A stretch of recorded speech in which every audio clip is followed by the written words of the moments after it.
some good training, constant mentoring, and many of those first, second and third year chefs are real senior chefs now doing amazing things. So it's very close to my heart, and I think as we've grown and diversified as a business, we've tried to look at the foundation, and that's sort of the heartbeat, really. So I kind of, at 15 years, at 15, I sort of took a view, and obviously being my baby, felt that the best thing for the next 15 years, actually the world had changed, for lots of reasons. I think we've been part of it, but I think the world's changed a bit. So instead of having 15 as 15, that charity, that same energy I'm going to use for other stuff now. So we're going up like 10 years. So what does that mean? Well, that means, on Monday I go to the World Health Assembly, and we're talking to presidents, prime ministers, heads of education, heads of health. We were at Davos a month and a half ago, and all these sound really posh and wanky, but they're meetings like you'd never get anywhere else in the world. Like in 2 hours you get to meet global CEO Nestle, Coca-Cola, McDonald's, Pepsi.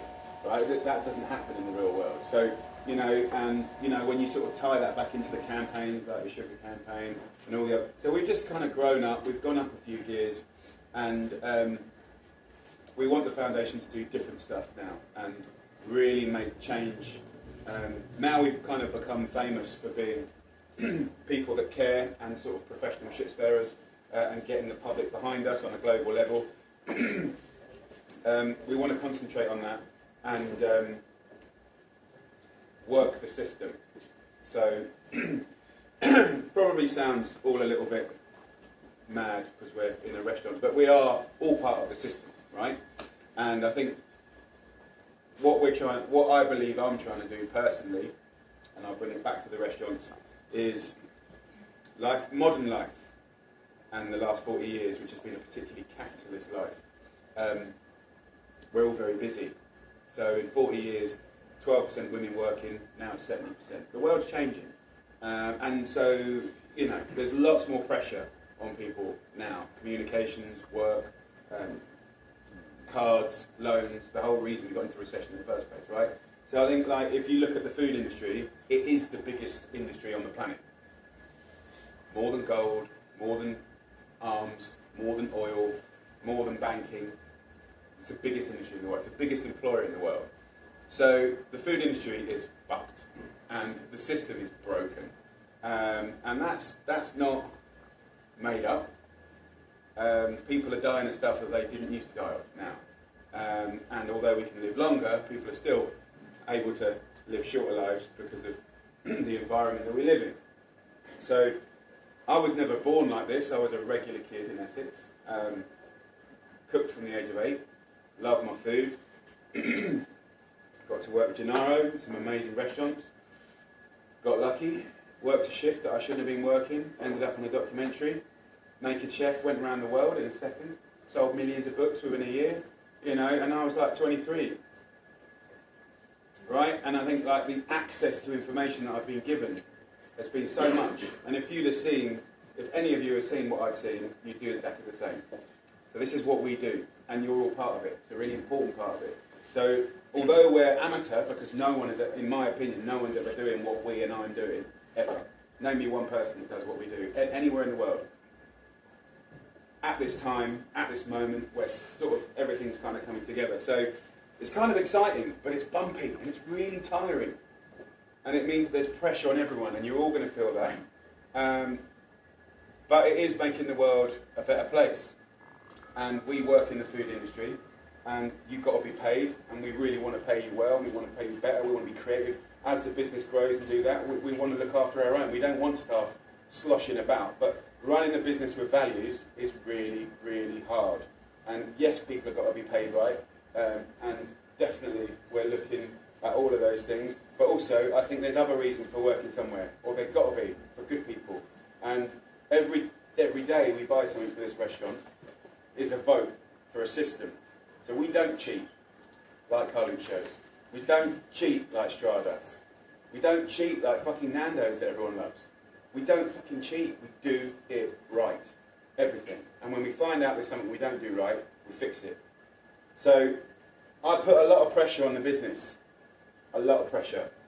And then we do things like the sugar tax. And poor old Simon has to put up with that shit every year when I come up with something new. And then you have to put up with it. And I realise that I'm a real ball and chain to this business. But also, 8 years in, coming out of the recession, the world's changing, media is sort of getting a bit more connected, people do care, people are starting to open their eyes. What we are, guys, is really, really well dug in. We're like the early adopters, we're like in there. This is who we are, right? And the good times haven't happened yet. And I think that the next part of the year is that, for me personally. So, when I come and do the sugar tax, what do you mean, what do you mean, what do you mean? Well, here's the thing, right? There's these fucking horrible companies, right, that'll come in, they'll own our Olympic Games, they'll own our biggest, football matches, and yeah, it's delicious and it looks cool and all that. But I've done school dinners 11 years ago, and even though I'm not allowed to, I was swapping lunch coupons, £2 lunch coupons, for looking in people's... I looked in 1,600 kids' bags every day for months. Red Bull, Coke was their breakfast. I don't care where anyone comes from, that's not a fucking breakfast. That's not a way to bring up kids, and that's not a way to support kids, in rich or poor areas. It's not right. And that's what's happening in school. I had 56 schools in Greenwich. 56 schools. And you just see it, and then you've got teachers trying to control kids that are fucking like Lucasade up, and it's hard. You just think, and you just look, and you look at, and again, I'm not a clever academic man, but I don't know if it's my dyslexia, but I see stuff. I just see stuff differently, and I look back, and I go, a country of kids growing up like that. So then we get, 11 years ago there were no standards for kids' food in schools. There were for dog food, but not for kids' food. We fixed it. I fixed it. My little office fixed it. That office and that team that still exists today, that's part of our organisation, we did it, right? And then we got breakfast clubs. And we got 20 extra pence on a plate for primary schools, and 35 for secondary schools. So this shit all matters. And I know we're not even onto restaurants, but it's all part of it, because when we talk about sugar and everyone's like, no one, you could take anyone from a councillor's day on benefits, they do not give a fuck about 7 pence on a can of Coke. The Sun does, because they're shit-stirring wankers, but no one gives a fuck about 7 pence on a can of Coke. What if there's £1 billion going into sports in schools? Breakfast clubs in schools. Amazing. Everyone said I was a wanker last year and a half ago. The government, no way. A month ago. So nothing I've done has ever been clever.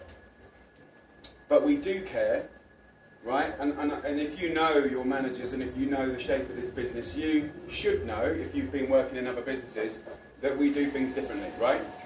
You see that? You feel that? So, yes, we've got to run a business, and the most valuable thing we have is you guys. God, it's you guys. And if we smash the next year and a half, I promise you we're going to have the good times together, right? But we can't cheat our way into sort of extra profit to do it. We've got to do it right. We've got to show the others. What we do is we go in, the point of James Italian is we go into middle market dining and we fucking explode it. Because we say, oh, you're all shit, and you're all taking the piss, and you're all owned by VCs and banks, and there's not a single cook anywhere near middle management or the board. I'm the boss, I'm a chef. Right? We think differently. Right? And I'm really proud of what we do, and it's the hard way. So I want to thank you for supporting me, because you were all part of the sugar tax thing coming through. And if anyone's got half a brain and can see 7 pence on a can equaling £1 billion going into our kids' schools, if anyone wants to question that, kick them out. Because they're bad people. Anyway, so we continue with that story. And we're very grateful for our suppliers. We work with amazing people. The food industry is really interesting. I look at 15 for what it was, which was spending a lot of money on 15 kids. I've done it for 14 years. I wanted to change. So now, if you think about it, in a way, it's a beautiful thing, because sometimes I've learned in life You start off doing something and you want to keep doing it for the sake of doing it because you're doing it, and you don't want to lose face for not doing it, right?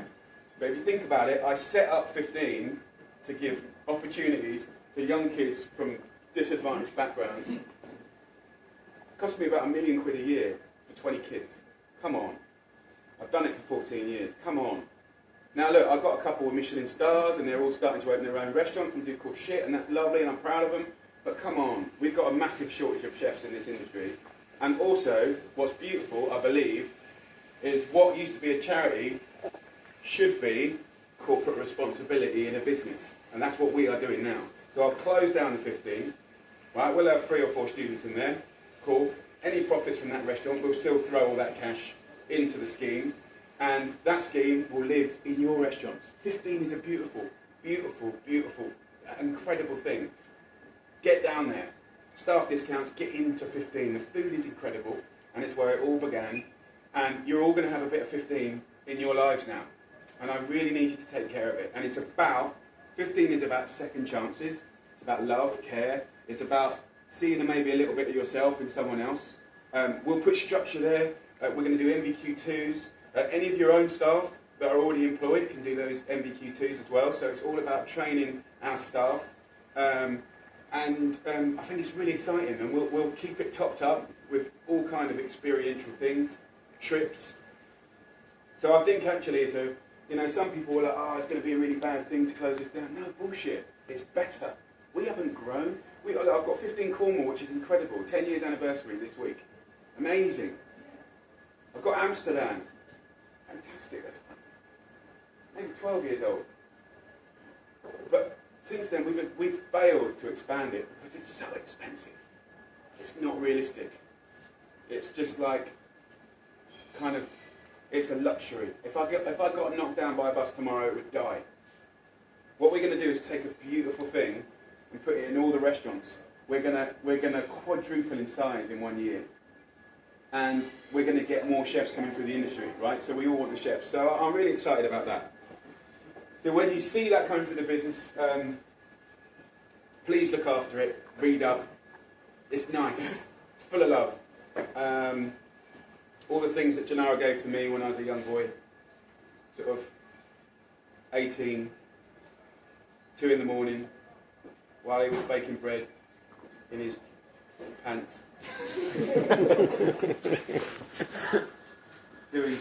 Photos come up with that. Yeah, I won't go into any more detail. So that's 15. That's general shit stirring in the world that I live in. A little bit of business sort of thoughts. Food revolution. So that's our global day of action. So this started 5 years ago on 5 laptops, 5 people, and it was after doing Food Revolution in America, where I'd lived in the most unhealthy town in America. Then we went and did what we did in the UK in the school food system in LA. It was bumpy in LA, but we did win in the end. And we got the guy that ran it fired, which was great. And actually, that's where sugar began, because it was quite interesting. If in LA schools they were doing 1.2 million bottles of milk a day, and it had more sugar than a can of Coke per 100 millilitres, and then they were putting it on fucking like radioactive cereal, and then they'd have it next to a pizza, and you just go, well, why is everyone complaining about all the kids being fucked when they've done that? That the government is feeding them that shit every day, 180 days of the year, from the age of 4 to 16. It's completely nuts. You've never seen anything like it. Even worse, in the poor areas, if you're on benefits and you had a free school lunch, if you didn't take a milk, you wouldn't get the lunch. Somehow, like the old politics of the dairy industry, which is, oh, it's cute, it's not fucking cute. It's not cute. They also are the only company that can have 3D advertising in the dining room. It's sugar everywhere. So I went and I'm like, how do I express this? And I don't know if you saw the show, but I went and I bought a scrapped yellow bus, and I cut the roof off, and I put 57 tons of sugar into it on one of those crane things, just to show all the parents how much sugar in a week goes into their kids' milk.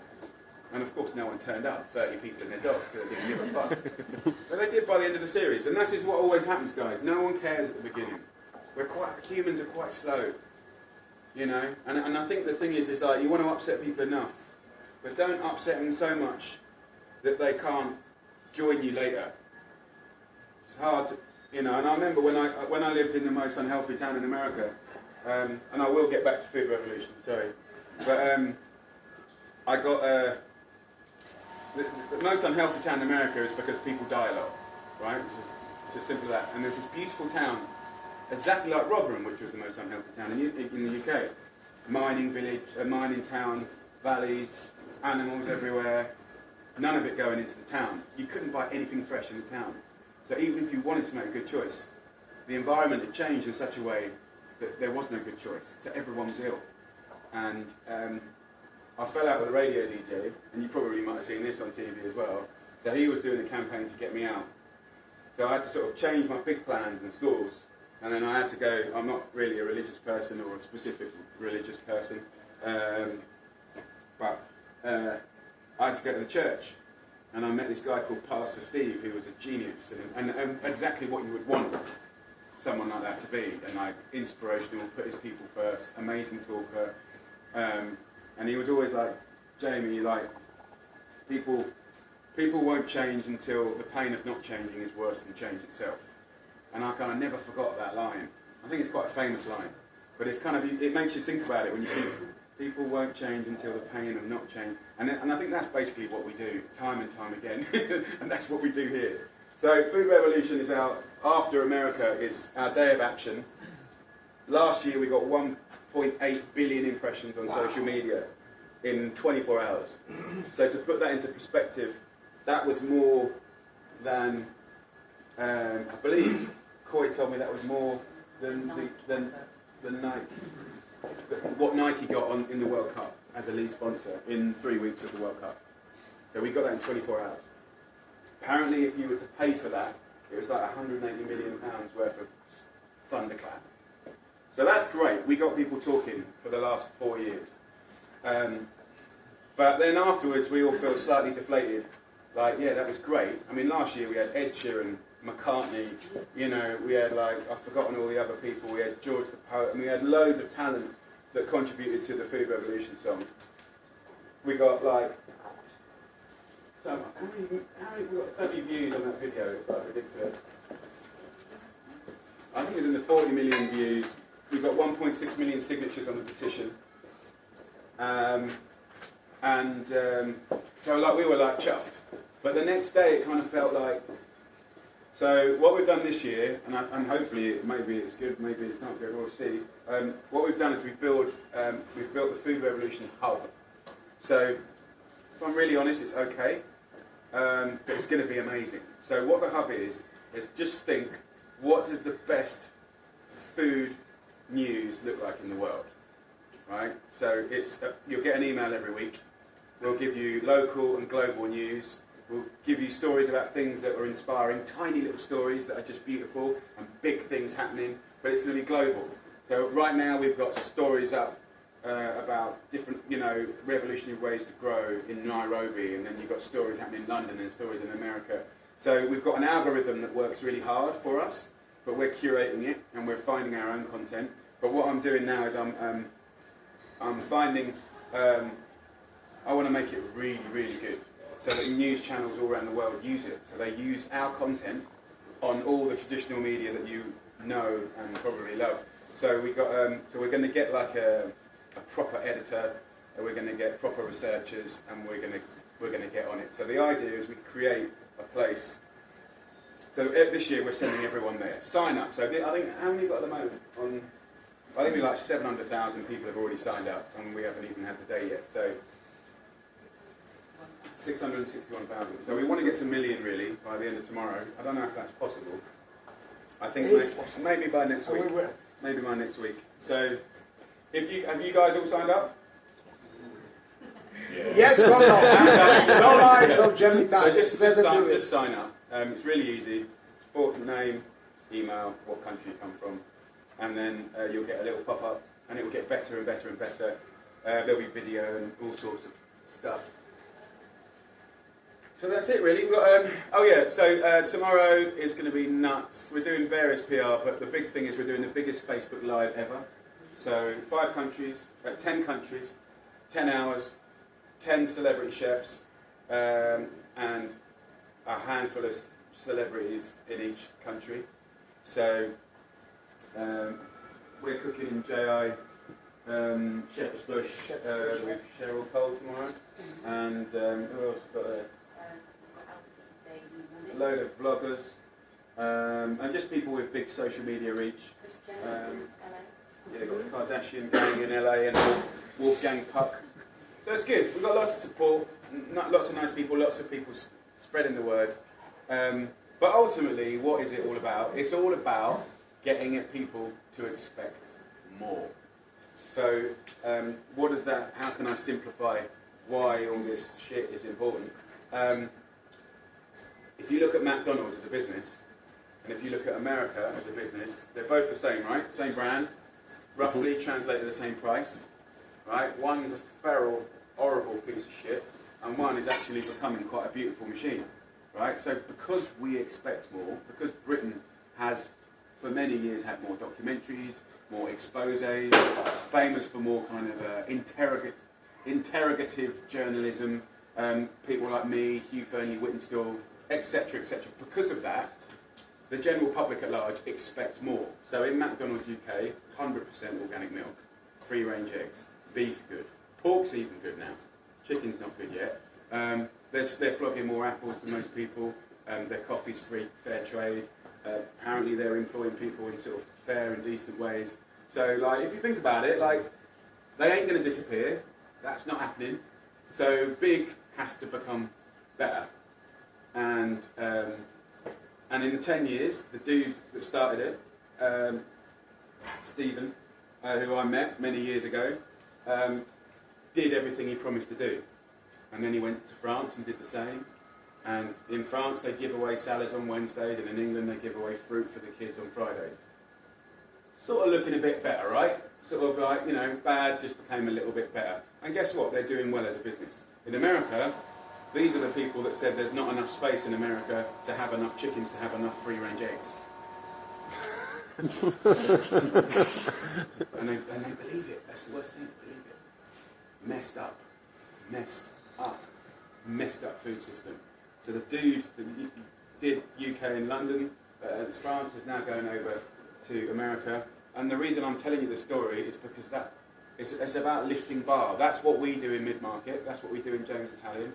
If you go through all of our purchasing and then you go to any of our competitors, if we don't beat them on everything, I'll be amazed. And we're consistent. So do any of you guys work with Josie? No. Was that one stage, but that's your lot? Yeah. So Josie's like a little system that we built ourselves to control. So do you know when people say, oh, you do ethical buying? And you go, yeah. It doesn't guarantee, and then someone comes and they leave and then they don't. So Josie's like this horrible system that everyone hates, but I love, that forces all of our partners to have to buy through it, or her. I've made it a her, it's actually a he. But, it's nice looking. And basically it means that you can only buy sustainable fish. You can only buy chicken of that welfare, etc., etc.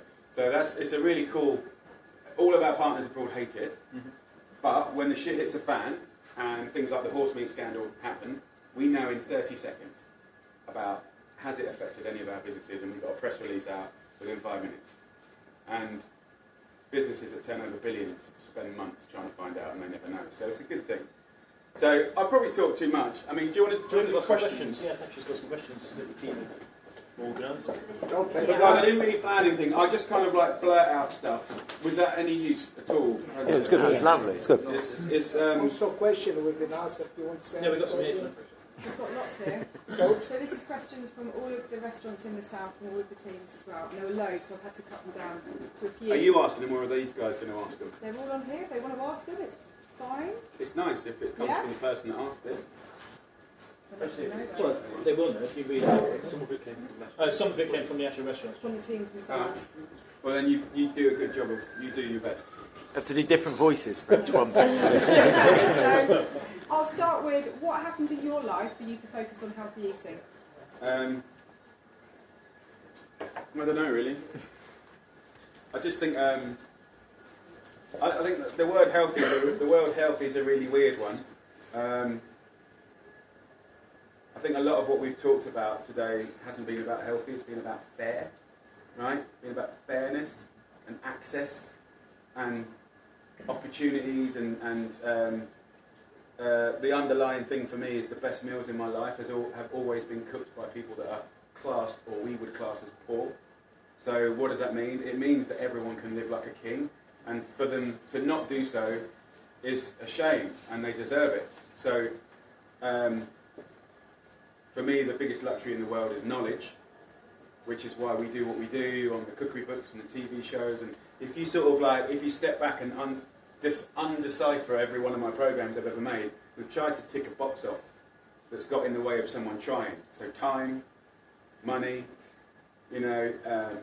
travel, the basics.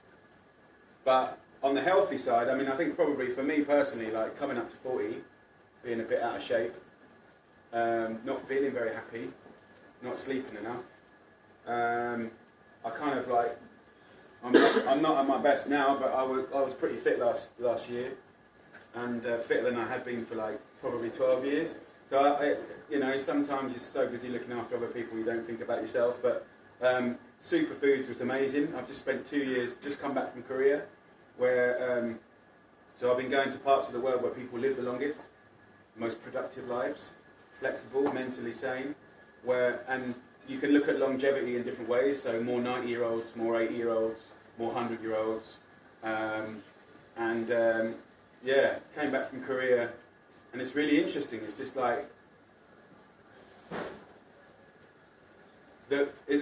everything about health. I'm going to generalise massively. Everything